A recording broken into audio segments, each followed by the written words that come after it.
Olá, queridos ouvintes, eu sou Adna e estamos aqui para desta vez falarmos sobre o assunto que mais agita os últimos dias. Vamos falar sobre política, isso mesmo. Esse podcast é um especial sobre esse assunto. A agitação política já se estabeleceu mais intensa após essa última votação. O segundo turno está chegando e encontramos em todos os cantos mensagens de amigos, de parentes, de pastores, de líderes de igreja, de líderes de comunidade, convocando-nos à guerra. Há, segundo a maioria dos evangélicos, uma declarada guerra entre o bem e o mal, entre Deus e o diabo. Orações e jejuns foram encorajados e muitos estão de joelhos orando por nossa nação. E de fato estamos numa guerra. Mas esta guerra não começou agora, nesta história recente do Brasil, nem tampouco trata-se de uma guerra entre evangélicos e ímpios. A guerra é a mesma desde que Eva foi enganada pela serpente. Os dias passados não foram melhores do que os nossos. Somente os que desconhecem a história acreditam que nossos dias são os piores de todos os tempos. Somente os que não leem a Bíblia é que ficam aterrorizados com o que vemos hoje. Jesus, no capítulo 24 de Mateus, falou sobre os dias que antecedem a sua volta.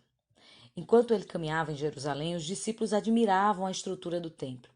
Ele, que tinha uma visão completa da história bem diante dos seus olhos, jogou uma água fria nas emoções deles e trouxe a triste mensagem: não ficará aqui pedra sobre pedra que não seja derribada. Eles ficaram curiosos e quiseram saber quando isso ia acontecer. A resposta de Jesus foi: acautelai-vos que ninguém vos engane, porque muitos virão em meu nome dizendo: eu sou o Cristo, e enganarão a muitos. E ouvireis de guerras e de rumores de guerras. Olhai, não vos assusteis, porque é mister que isso tudo aconteça, mas ainda não é o fim. Porquanto se levantará nação contra nação e reino contra reino, e haverá fomes e pestes e terremotos em vários lugares. Mas todas essas coisas são o princípio das dores. Então, vos hão de entregar para serdes atormentados e matar-vos-ão, e sereis odiados de todas as gentes por causa do meu nome. Nesse tempo, muitos serão escandalizados, e trair-se-ão uns aos outros, e uns aos outros se aborrecerão. E surgirão muitos falsos profetas, e enganarão a muitos. E por se multiplicar a iniquidade, o amor de muitos se esfriará. Mas aquele que perseverar até o fim será salvo. E este evangelho do reino será pregado em todo o mundo, em testemunho a todas as gentes, e então virá o fim. Vejam, então virá o fim. Quantas coisas acontecerão antes do fim? Tudo que vemos são prenúncios da sua volta, mas não é o fim. A pergunta é: como então devemos viver neste presente século? O que ele quer de nós como igreja? Acho que esse é o ponto que estamos travando nesse momento agora. O que é que Deus quer de nós como igreja? E a resposta é simples. Ele quer que impactemos o mundo com o nosso testemunho, cumprindo o ide de fazer discípulos em todas as nações, sendo sal e luz no mundo. Isso vai além do puro envolvimento com a política e não passa por conquistar o governo das nações. Isso carrega dentro de si uma revolução silenciosa, mas poderosa. Sim, ela pode chegar no topo do prestígio humano, mas também pode permanecer com igual valor nas camadas mais baixas da sociedade. Então, para um verdadeiro crente, tanto faz ele conquistar um poder alto no mundo, um lugar alto no mundo de prestígio, como ele permanecer numa camada mais baixa da sociedade, desde que ele esteja cumprindo sua missão no mundo. E o que a Bíblia fala sobre isso? Será que podemos aprender sobre política com a Bíblia? Vejam, no Antigo Testamento, Deus levantou nações ímpias para castigar seu povo. Ao mesmo tempo, Deus levantou profetas, homens cheios de amor, para pronunciar o julgamento. Estes homens não invadiam os palácios, não agiam com violência, não empunhavam armas. Um deles disse a Israel: vocês devem se entregar ao inimigo. Foi isso mesmo que ele disse. Vocês devem se entregar ao inimigo. Seus patriotas os chamaram de traidor da pátria. Este foi Jeremias, aquele profeta que, ao pronunciar o juízo, o fazia chorando pelos seus irmãos. E aqui já temos uma lição. Somente homens chorando têm o direito de pronunciar o juízo divino. É esse o caso? Vejam, o profeta Oséias experimentou na pele o que era lutar pelo bem do povo sofrendo. Jesus derrubou as mesas do templo porque ele mesmo morreria por cada cambista. Ele não tinha ódio daquelas pessoas, pelo contrário, o que movia Jesus era o amor. E ele estava disposto a dar a vida por aqueles homens. Todos os profetas do Antigo Testamento e os missionários do Novo Testamento falavam das verdades de Deus e estavam dispostos a morrer por elas, por essas verdades. Mais do que isso, a morte deles acontecia como resultado do compromisso que firmaram com Deus de cumprir o seu ide, pregando em todo o mundo. E daí nós aprendemos que somente os que estão dispostos a dar suas vidas pela mensagem do Evangelho, com vistas à salvação do pecador, é que podem atuar como verdadeiros cristãos no mundo. Será que esse é o caso aqui no Brasil? E por falar nele, em Jesus, encontramos nos evangelhos que Jesus não se iludiu com herodianos, com fariseus, com saduceus, com zelotes, com romanos, as facções políticas da sua época. Ele não se enganou com ninguém. Os evangelhos, ora nos mostram Jesus agindo aparentemente contra Roma e em muitas outras vezes contra os judeus. Ele expressou como homem o seu desejo pela paz, o desejo pela paz do seu povo, natural. Ninguém em são juízo desejará o próprio mal. Mas ele chorou sobre Jerusalém, lamentando suas escolhas. O nosso Jesus não tomou partido, nem elegeu líderes para apoiar, ainda que tivesse sido até cortejado por algum deles. Após a sua morte, no entanto, os pregadores do Evangelho tiveram que lidar com questões políticas e a relação que elas têm com Jesus. A Bíblia foi interpretada e reinterpretada de muitas maneiras ao gosto de cada corrente religiosa, filosófica ou política. Cada um escolhe a melhor forma de adaptá-la aos seus interesses, e isso tem sido o caso de muitos desastres na história. Hoje é algo diferente do padrão deixado por Jesus. Em vez do ide e fazei discípulos, nós temos agora um tal de ide e fazei inimigos. Sim, estamos indo, mas não estamos fazendo discípulos. Eu não sou adepta do pacifismo e não vejo o evangelho como ferramenta para atrair pecadores sem confronto. Jamais. Não faz meu perfil. E também não encontro respaldo nisso na Bíblia. A questão é que o nosso confronto não é de natureza carnal, mas de espiritual, pois se fosse de natureza carnal, as armas e a postura do crente seriam outras, e não aquelas que diz na palavra. Jesus não nos deu falsas esperanças. Ele disse, no texto que eu li, de Mateus, que seríamos odiados de todos por causa do seu nome. Ele não nos disse que teríamos hegemonia, maioria. E mais irônico ainda, é que ele disse que nós deveríamos ficar felizes com uma perseguição. Será que é possível ficar feliz com a perseguição? Será que estamos preparados como povo de Deus aqui no Brasil para ficarmos felizes com a perseguição? Ele disse: bem-aventurados os perseguidos por causa da justiça, porque deles é o reino dos céus. Lloyd Jones disse que essa bem-aventurança segue-se imediatamente à alusão aos pacificadores. E ele diz: é em vista do crente ser um pacificador que ele é perseguido. Vejam, ter um espírito pacífico antecede a ter um espírito que anseia pela justiça. Você pode olhar lá no Sermão do Monte. Isso nos revela grandes verdades a respeito da natureza e do caráter da vida cristã. Bem-aventurados os pacificadores e bem-aventurados os perseguidos por causa da justiça. Quando o crente mostra ser um pacificador, esse é o resultado que ele colhe. Buscar a justiça e ser perseguido por causa dela. Somos no mundo como aqueles que abrem o caminho para o Senhor. Nós cumprimos, de certa forma, o chamado de João Batista, ou seja, somos instrumentos de Deus para levar as pessoas a Cristo. A obra que Jesus realizou na cruz foi, no final de tudo, para nos reconciliar com o Pai. Esse é o papel mais sublime de um pacificador. Vai além, muito além do nosso entendimento. Nós somos, meus irmãos e amigos, instrumentos da paz e por isso seremos perseguidos. Alegremo-nos e exultemos, porque grande é o nosso galardão no céu. Você consegue se alegrar com isso? E eu acredito ser esse o único ponto que pode nos tornar bem-aventurados nessa luta aqui no mundo. Mas, ao contrário do que eu falei, vivemos num tempo muito difícil, no qual os crentes vão para as ruas protestar e, ao mesmo tempo, lotam as igrejas para dançarem e fazer show. Vão para as ruas não mais para evangelizar. Eu já ouvi de um pastor ativista de que não devemos mais evangelizar, pasmem. Alguns de nós deixaram de frequentar suas igrejas, deixaram de ouvir seus pastores e assentaram-se confortavelmente em suas poltronas para ouvirem a doutrina de pastores da TV, alguns desviados da verdade. Alguns, na verdade, fizeram das causas políticas as suas bandeiras, esquecendo-se completamente do genuíno evangelho.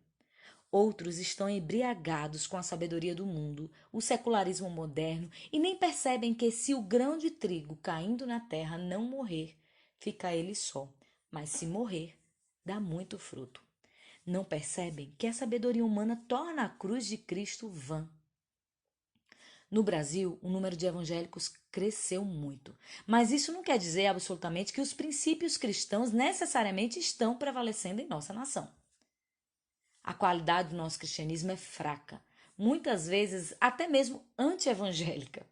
O resultado desse cristianismo teórico é que sua força transformadora enfraqueceu, mas a intensidade ideológica e a fragmentação aumentaram no nosso meio. Pouca escritura, muita filosofia política, é isso que vemos. Hoje, a fé cristã é muito fervorosa, mas não no sentido espiritual. O fervor religioso que deve pulsar no nosso coração não pode ser transferido para questões políticas, meu irmão. Muitos irmãos querem o bem-estar aqui mesmo na terra. O que no tempo dos nossos avós era crença religiosa, hoje é crença política. Mas o espírito cristão é bem diferente do espírito político. Os dois formam uma combinação muito ruim, porque a política, em geral, opera em princípios muito diferentes dos cristãos. Esse espírito estimula a raiva, a violência, a divisão, o ódio, a má vontade, e isso não é cristão. Vejam as propagandas políticas. O que é que um político faz quando está fazendo a sua campanha? Ah, eu sou bom. Ah, eu sou isso. Ah, eu sou aquilo. Ah, não vote naquele porque ele não presta. Eu que sou bom. É um discurso que não combina muito, não é, com aquilo que a gente aprende na palavra. Os crentes não estão elevando a política para o outro lado, como afirmam muitos, né, que a gente escuta, mas estamos rebaixando o cristianismo a ela. Que pena. Nós poderíamos elevar a política a um padrão mais alto, mas nós estamos rebaixando o cristianismo à política. A fé brasileira, ao que parece, é tão fervorosa como sempre. É que o que antes era uma crença religiosa, agora foi canalizada para a crença política. E o pior, essa crença religiosa foi mesclada com a crença política. Mas, como vimos, o espírito cristão muitas vezes, anda na contramão do poder que há no mundo. Tanto é que Jesus disse: "O meu reino não é deste mundo", para citar as palavras do fundador do cristianismo. Então você pode perguntar: "Ô irmã, então devemos deixar as coisas como estão, não nos engajarmos politicamente? É assim que Deus quer?" Não, eu não acredito que a política seja do diabo, de jeito nenhum. Se alguém me acompanha e consegue ver as coisas que eu escrevo, que eu falo, minhas atividades, sabe que eu me envolvo minimamente com política. Eu acredito que há evangélicos bem intencionados que falam e agem sinceramente buscando estabelecer a verdade. Nisso eu acredito. Já vi tantos irmãos que vêm a mim com os olhos brilhando, desejando que o Brasil dê certo, e encontro em muitos deles a sinceridade, sim. Outros com os quais convivo e dos quais conheço o testemunho aceitam participar da política para enfim realizarem seus sonhos, mas faltam-lhes a desconfiança de Cristo. Eu achei esse é o ponto. Falta aquela desconfiançazinha lá dentro. Vejam o que o evangelista João escreveu a respeito de Jesus quando ele começou a atrair a simpatia do povo. Veja o que diz João, capítulo 2, 24 a 25. Pega sua Bíblia depois e lê esse capítulo inteiro. Você vai entender. Veja o que João escreveu. O próprio Jesus não se confiava a eles, porque os conhecia a todos, e não precisava de que alguém lhe desse testemunho a respeito do homem, porque ele mesmo sabia o que era a natureza humana. Em outras palavras, Jesus não se enganava. Jesus não caía naquela simpatia do povo que ficava elogiando. Não, ele sabia o que era a natureza humana. Então falta um pouquinho dessa desconfiança de Cristo. Jesus sabia o que havia no coração do homem. Ingenuidade nunca foi uma virtude estimulada na Bíblia. Aliás, o livro inteiro de Provérbios chama de simples, tolo, nécio, falto de juízo, inexperiente as pessoas que são ingênuas. Elas até têm sonhos legítimos, têm garra para lutar, mas falta a perspicácia para viver entre os lobos no mundo. Jesus nos alertou que seríamos como ovelhas no meio de lobos e logo advertiu: acautelai-vos.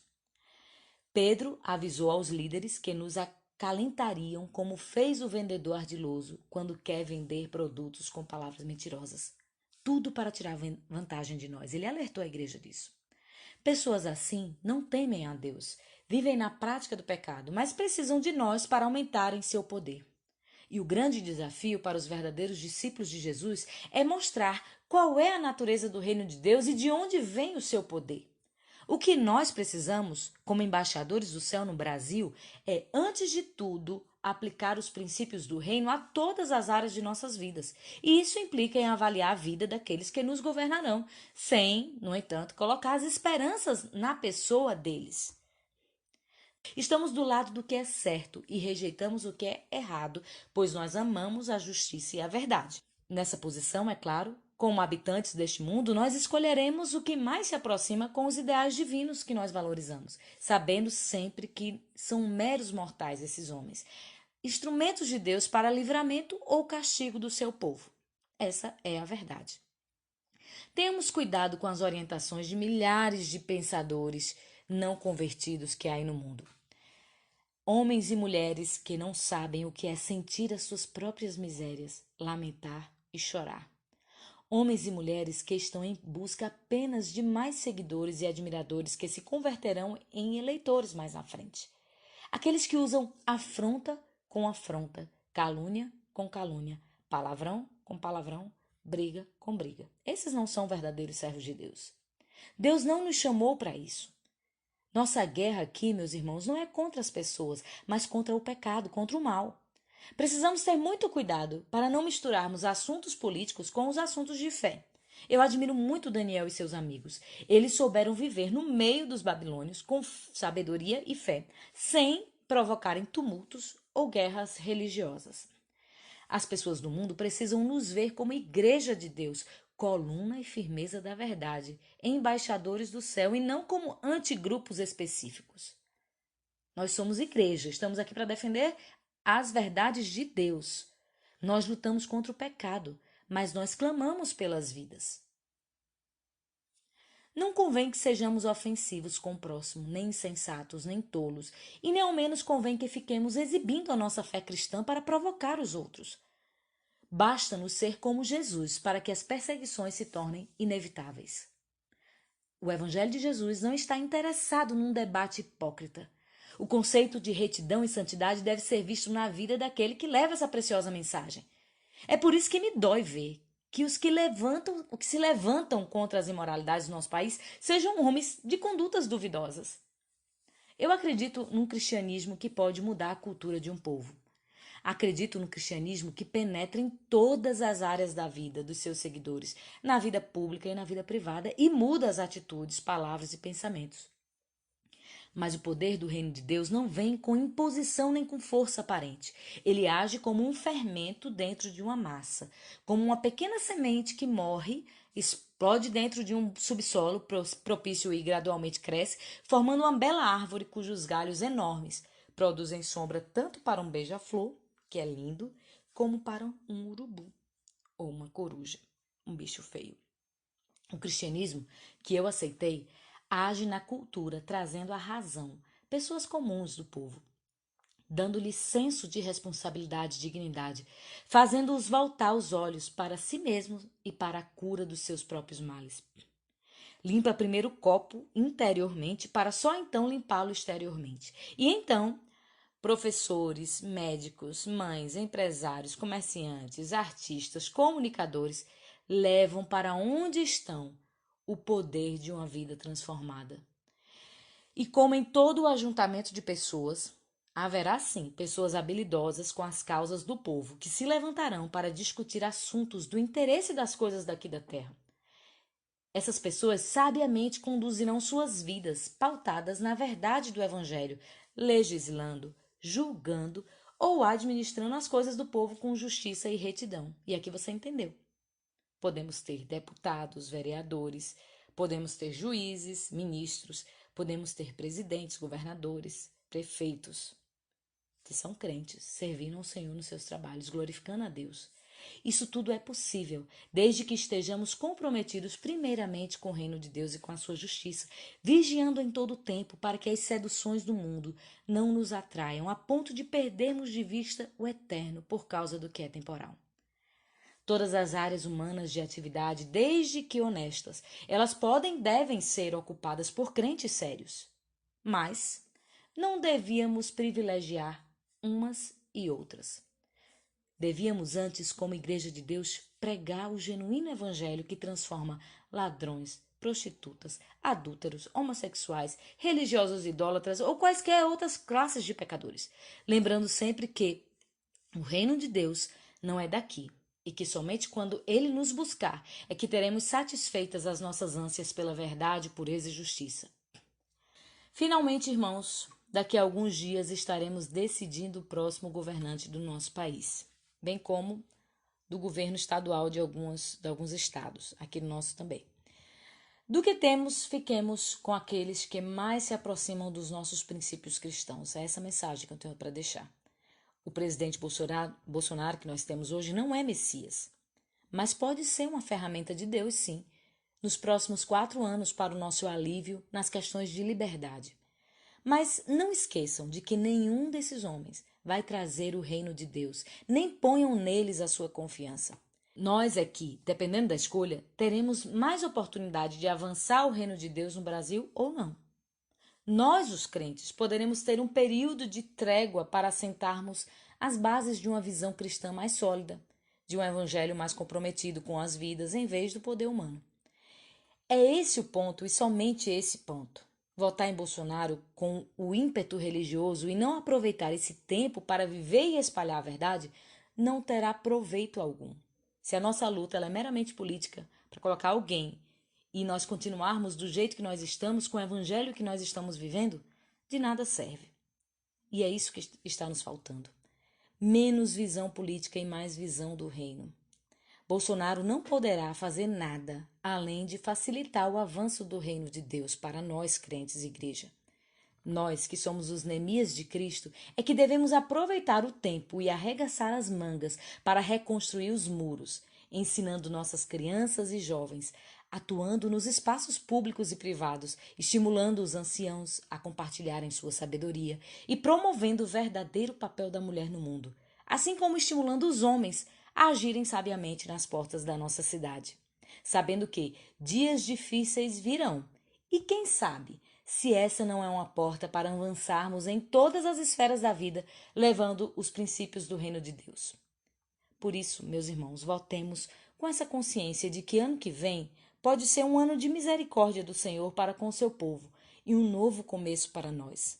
O começo de um compromisso maior com Deus e com seu evangelho, deixando de lado a superficialidade da vida, o engajamento vazio e sem proveito, levando cativo todo o entendimento a Cristo. Lembrando que, uma vez que estivermos mais atuantes, não haverá judeu nem grego, homem ou mulher, escravo ou livre, esquerda ou direita, branco ou preto, pobre ou rico, que não mereça a nossa compaixão e sincero interesse em cativar para Cristo. Cristianismo não é islamismo com o sinal trocado. O cristão não força a verdade, ele a oferece com a liberdade para ser rejeitada assim. O cristão não demoniza os opositores, mas os chama para uma conversa franca, sem ofensas ou violência. E sem palavrões também. Vale a pena ressaltar. Essa é a nossa missão nesse momento como crentes, e ela não para por aqui. Se acontecer a vitória, fiquemos de sobreaviso e aproveitemos o tempo. Deus irá nos julgar na medida do que ele nos deu. Espero que essa campanha toda se converta em maior compromisso com a família, com a igreja e com a manutenção da luz acesa no Brasil. É isso aí que eu espero.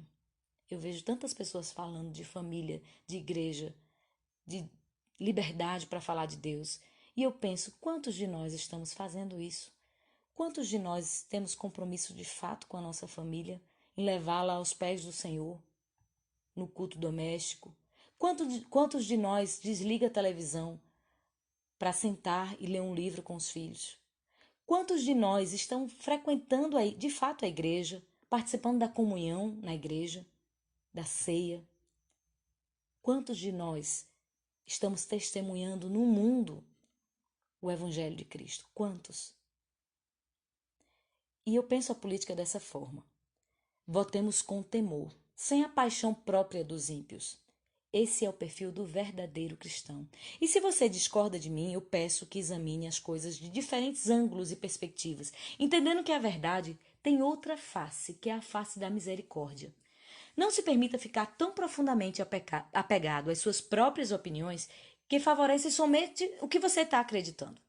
Apaixonar-se por suas opiniões o deixará cego para a verdade que está além de você. Você não é a verdade está além de você. Aliás, a verdade está fora, né? A verdade é Cristo. Ao contrário do que impera no nosso Brasil hoje, um espírito autocrítico não induz a paralisia. A crítica vem porque não acreditamos em homens infalíveis. Esforce-se para ser o seu melhor crítico. Desconfie de você mesmo e de sua capacidade para fazer o mal. Pense por você mesmo. Nunca terceirize esse trabalho. Evite o conformismo e o pensar com a maioria. De fato, aprenda a ter medo quando vir esse comportamento reinando. Estar com a maioria é o caminho para o inferno. É isso que diz a palavra. Não seja um idiota útil. Não seja idiota de jeito nenhum, nem de direita nem de esquerda. Lembre-se de que a multidão geralmente está errada. A história está repleta de exemplos trágicos. Lembre-se constantemente de que, embora a desgraça ou os homens maus possam nos roubar, eles não podem tomar algo inestimavelmente precioso, que é a nossa integridade. Isso é algo que está inteiramente em suas mãos, nas minhas mãos e sob o nosso controle, a nossa integridade. Ah, e tem outra dica que eu quero dar. Ensine bem seus filhos. Isso fará toda a diferença para o futuro do nosso país. Ame as crianças, ensine-as. Minha forma de fazer política está relacionada aos valores que eu recebi por meio das escrituras. Vem da necessidade de criar alternativas que darão vida à terra na qual somos sal e luz. Educar nossas crianças foi o chamado que Deus fez a cada pai e mãe que me ouve, que as receberam como um presente de Deus. Educar é um discipulado. Isso é ser família, família de Deus. Isso é lutar pela bandeira da família.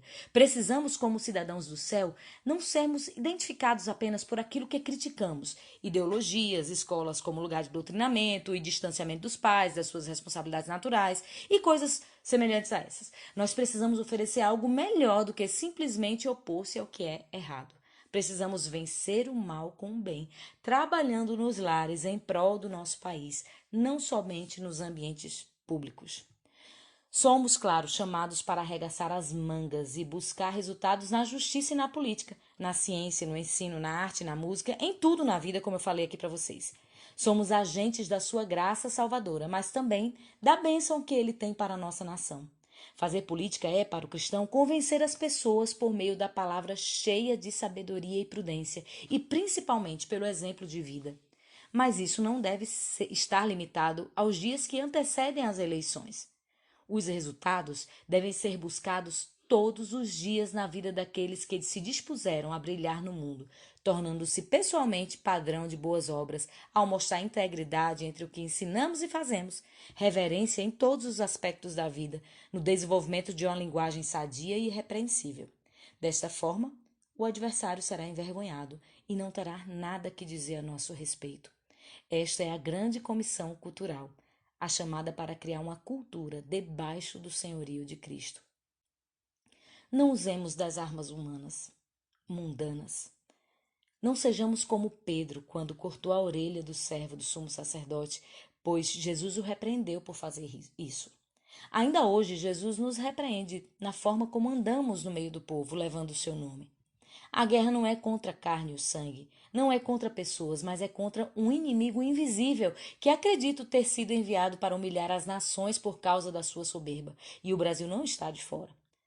Nós fomos, como nação, desobedientes, abandonamos nossos filhos e famílias para buscarmos a nossa própria satisfação, muitas vezes nos enganando ao dar aos nossos desejos falsas motivações de nobreza. E agora, nós estamos todos orando em casa e nas igrejas, fazendo aquilo que nunca deveríamos ter deixado de fazer.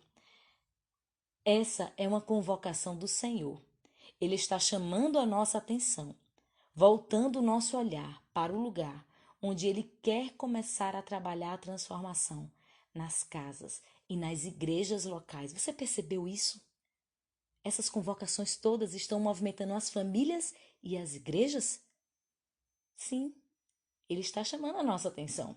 Ele voltará, e um dos sinais do grande e último avivamento é que o coração dos pais se converterão aos seus filhos, e isso só pode acontecer no lar.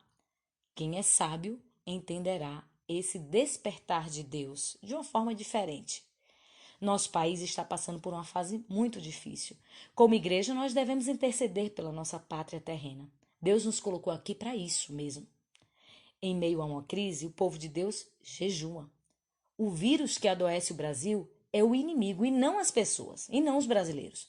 Não se trata de uma guerra política, como alguns tentam de todo jeito torná-la. Somos o remanescente santo do Senhor aqui na terra. E não podemos adotar as narrativas de grupos que lutam pelo poder humano. Não sejamos ingênuos, como eu falei. Somos do Senhor e discernimos os fatos espiritualmente. Somente o Senhor pode nos livrar. E eu peço para todos os meus irmãos, oremos pelo Brasil com o coração correto. Ele tem poder para nos salvar. Ele tem poder para restaurar todas as coisas. Roguemos por misericórdia. Ele pode nos dar mais 4 anos de misericórdia para que nós aproveitemos esse tempo para estarmos em família, para estarmos na igreja buscando ao Senhor, orando, jejuando, evangelizando.